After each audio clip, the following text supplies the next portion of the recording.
So there's this woman named Norma from Wisconsin, right? Norma, she just wanted a drink. Literally, she just wanted a drink.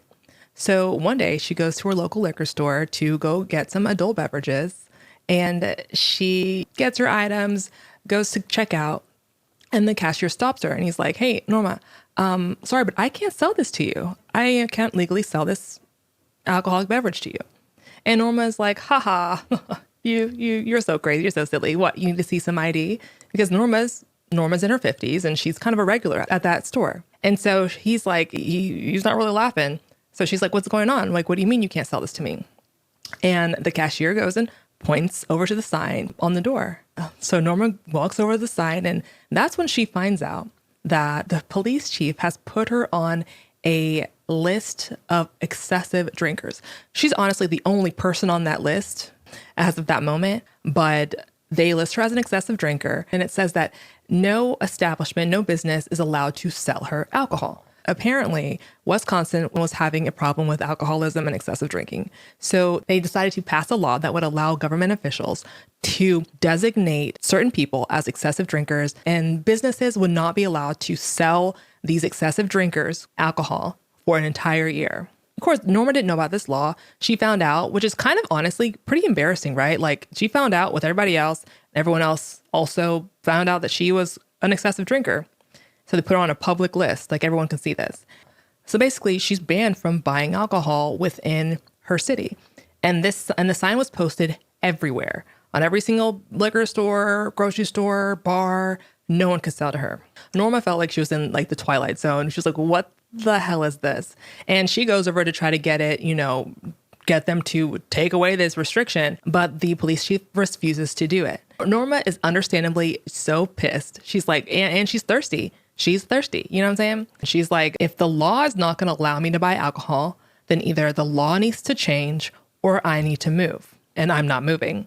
So Norma decides to file a lawsuit against the police chief and the state of Wisconsin for this law.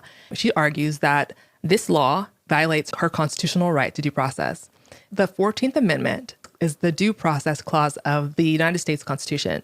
And it says that a state is not allowed to deprive anyone of their property, liberty, or their life without due process, which means before someone is deprived of their life, liberty, or property, there must be steps that are taken before that deprivation happens. And those steps are notification before the deprivation and a hearing, a chance for the person to defend themselves and present evidence and prevent that deprivation from happening.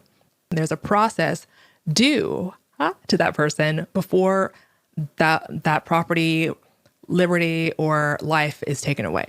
So Norma's right to buy alcohol is more of a freedom of autonomy, that she can make a choice for her life as long as she isn't hurting other people.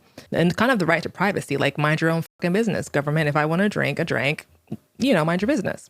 So she argues this, and her case makes it all the way to the Supreme Court of the United States. And the Supreme Court makes their decision pretty quickly. And they're just like, yeah, Wisconsin, like, read your law. You don't even write in that there's a chance for a hearing, or you don't even write in that there's going to be notification before some random official gets to take away someone's right to buy alcohol. The Supreme Court decides that the law is completely unconstitutional because on its face, like the little words that are written, it violates the due process clause of the Constitution. Tell your friends. Tell your friends. If you're looking for easy to understand legal documents, check out the Pro Se blog Patreon. There you'll find a catalog of legal papers like motions and objections, videos where I break down certain legal documents. Plus, you'll find our new community chat room where we can support each other through state and federal court battles. Court is hard and pretty isolating, but with the right people around, it gets easier. Check out our Patreon today.